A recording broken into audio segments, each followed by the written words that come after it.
రాష్ట్ర ప్రభుత్వం పేదవారి ఇంటి కళలపై నీళ్లు జల్లుతోందని సిపిఐ రాష్ట్ర కార్యవర్గ సభ్యులు ఏ రామానాయుడు, జిల్లా కార్యదర్శి పి మురళి దుయ్యబట్టారు. తిరుపతి కలెక్టరేట్ వద్ద సోమవారం భారత కమ్యూనిస్టు పార్టీ సిపిఐ ఆధ్వర్యంలో ఇళ్లు లేని నిరుపేదలతో కలెక్టరేట్ ముట్టడి కార్యక్రమం చేపట్టారు. ఈ సందర్భంగా ఏ రామానాయుడు, పి మురళి మాట్లాడుతూ రాష్ట్ర ప్రభుత్వం 30 లక్షల మందికి ఇళ్లు మంజూరు చేశామని గొప్ప ప్రకటనలు చేస్తోందే తప్ప పేదవాడికి ఇచ్చిన పట్టాలకు స్థలం చూపించలేని పరిస్థితుల్లో ప్రభుత్వం వ్యవహరిస్తోందని దుయ్యబట్టారు.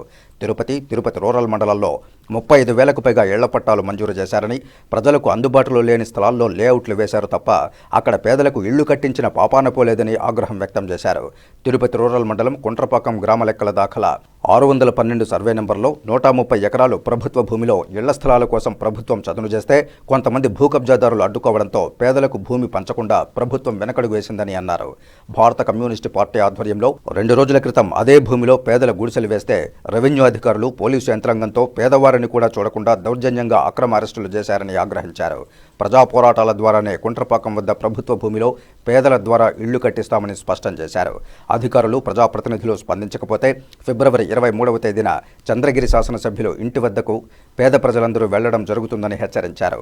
అనంతరం ఇళ్లు లేని వారందరూ జిల్లా జాయింట్ కలెక్టర్కు స్వచ్ఛందంగా అర్జీలు ఇచ్చారు. వారు స్పందిస్తూ 612 సర్వే నెంబర్ భూమిలో గ్రీన్ ట్రిబ్యునల్లో కేసు ఉందని, ప్రభుత్వమే గ్రీన్ ట్రిబ్యునల్కు వెళ్లి పరిష్కరించి అక్కడే పేద ప్రజలందరికీ ఇళ్లు ఇస్తామని హామీ ఇవ్వడంతో ధర్నాను విరమించారు. ఈ కార్యక్రమంలో సిపిఐ నగర కార్యదర్శి జల్లా విశ్వనాథ్, జిల్లా కార్యవర్గ సభ్యులు కె రాధాకృష్ణ, చిన్నం పెంచలయ్య, ఏఐటియుసి జిల్లా అధ్యక్షులు చంద్రశేఖర్ రెడ్డి, శ్రీరాములు, నగర కార్యవర్గ సభ్యులు N Siva, ND Ravi, KY Raja, R Balaram తదితరులు పాల్గొన్నారు. పట్టాలు ఇప్పటి వరకు ఇచ్చినారు, ఇళ్ల స్థలాలు ఇవ్వలేదు. సిందేపల్లి, రామాపురం, ఐతేపల్లి దగ్గర ఇచ్చినటువంటి ఇళ్ల స్థలాలకు పట్టాలు ఇవ్వలేదు. వాటి కోసం ఇవాళ జనాలు మొత్తం కూడా పట్టాలతో కూడినటువంటి ఇళ్ల స్థలాలు వేయాలని అక్కడికి వెళితే అక్కడ ఉన్నటువంటి ఆర్డీఓ అధికారులు, పోలీసులు అతి ఉత్సాహంతో మహిళలు సైతం చూడకుండా వాళ్ళు అక్రమంగా అరెస్ట్ చేసినారు. మేము ఈరోజు చెప్తా ఉన్నాం, దాదాపు 100 ఎకరాలు ఆక్రమించుకున్నటువంటి భూ కబ్జాదారులు ఏం చేస్తా ఉన్నారని అడుగుతా ఉన్నాం.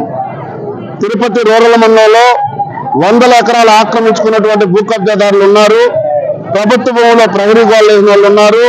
ప్రభుత్వ భూమిలో రియల్ ఎస్టేట్ వ్యాపారం చేస్తా ఉన్న వాళ్ళు ఉన్నారు. వారిని ఏమైనా గాడిదలు కాస్తా ఉన్నారా ఈ అధికారులు అని చెప్పేసి మేము అడుగుతా ఉన్నాం.